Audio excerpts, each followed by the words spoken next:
মোৰ যে হাতত দেখিছে এটা ডাঙৰ বেঙেনা। আজি এই বেঙেনাটোৰে এটা ৰেচিপি বনাম। ৰেচিপিটো বনাবলৈ তেনেই সহজ হয় আৰু খাবলৈ যে বিৰাট টেষ্টি হয়।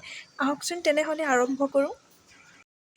বেঙেনাটো ভালদৰে ধুই লৈ এনেদৰে ৰাউণ্ড শ্বেপত কাটি ল'লোঁ। কাটি লোৱা এই বেঙেনাখিনিতে নিমখ আৰু হালধি সানি লওঁ। এইখিনি ভাজি ল'ম। ভাজিবলৈ তেল বেছি নালাগে, একেবাৰে নামমাত্ৰক দিলেই হ'ল আৰু বেছি ভাজিবও নালাগে, আধা ভাজা কৰিলেই হ'ব। প্ৰথমতে মই গেছটো অন কৰি তাতে এটা কেৰাহী গৰম হ'ব দিলোঁ।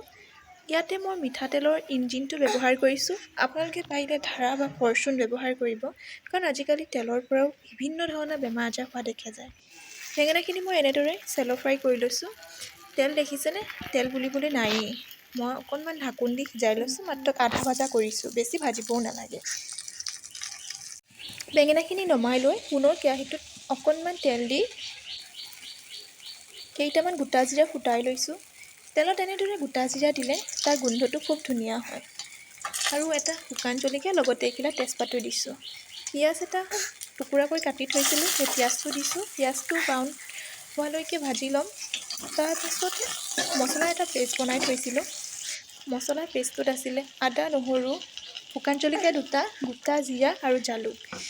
এতিয়া মছলাখিনি দি ভালদৰে লৰাই দিম। অকণমান পানী দিছোঁ যাতে মছলাখিনি লাগি নধৰে।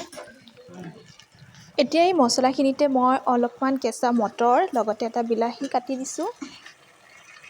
ইয়াতে কেঁচা মটৰ ব্যৱহাৰ কৰিবই লাগিব ৰেচিপিটো, তেতিয়াহে সোৱাদ হ'ব। মছলাখিনি এতিয়া মই ভালদৰে ভাজি থাকিম। যেতিয়ালৈকে ইয়াৰ পৰা তেল বিৰিঙি নাহে তেতিয়ালৈকে ভাজিব লাগিব।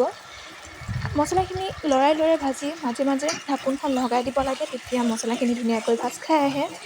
এতিয়া মই ইয়াতে ঢাকোনখন লগাই দিছোঁ আৰু গেছটো কমকৈ দিব লাগে, নহ'লে তলৰ পৰা লাগি ধৰিব নহয়, সেইবাবে। এতিয়া দেখিছেনে মছলাৰ পৰা তেল বিৰিঙি আহিছে, মানে মোৰ মছলাখিনি ভাজ খাই গৈছে। এতিয়া মই ইয়াত পানী ব্যৱহাৰ কৰিম। পানী বেছি দিব নালাগে, অকণমান নামমাত্ৰক দিব পানী। আৰু পানী এই যে জোলটো, এয়া জুলীয়া নহয়, ই এটা থুপথুপীয়া গ্ৰেভি টাইপত হ'ব। কাৰণ বেছি জোলকৈ বনালে এইটো ৰেচিপি সোৱাদ নহ'ব, সেৰেঙা সেৰেঙা লাগিব। গতিকে এতিয়া যিহেতু জোলখিনি উতলিব ধৰিছে, ইয়াতে মই বেঙেনাখিনি এড কৰিম। বেঙেনা এপিচ মই ইয়াতে দি গৈছোঁ। ঠিক তেনেদৰে যেনেকৈ মাছৰ তৰকাৰীত মাছ ব্যৱহাৰ কৰে তেনেদৰে দিলেই হ'ব। আৰু বেঙেনাখিনি বেছি ভাজি পেলাব নালাগে, কাৰণ এতিয়া ইয়াত দি দিলে বেঙেনাখিনি আকৌ সিজি যাব, সেইবাবে বেঙেনাখিনি অলপমান ভাজিলেই হ'ব। মোৰ আকৌ বেঙেনাখিনি অলপ বেছিকৈ ভাজা গৈছে। এতিয়া মই এইখিনি ঢাকোনখন লগাই দিম। ঢাকোনখন লগাই দিলে বেঙেনাৰ ভিতৰত গোটেই মছলাখিনি সোমাই পৰিব। আৰু মোৰ দেখিছেনে, এয়া বেঙেনাখিনিত মই এতিয়া অকণমান গৰম মছলা এড কৰি দিছোঁ। গৰম মছলা দিলে ইয়াৰ সোৱাদটো দুগুণে বাঢ়ি যায় আৰু বিৰাট টেষ্টি হয়। এয়া মই গৰম মছলাখিনি দি পুনৰ ঢাকোন লগাই দিম। এতিয়া মই ঢাকোনখন লগাই দিছোঁ। ঢাকোনখন লগাই দিলে ইয়াত গৰম মছলাৰ যিটো ফ্লেভাৰ হয়, গোটেই ফ্লেভাৰটো সোমাই পৰিব, একদম বিৰাট টেষ্টি হ'ব।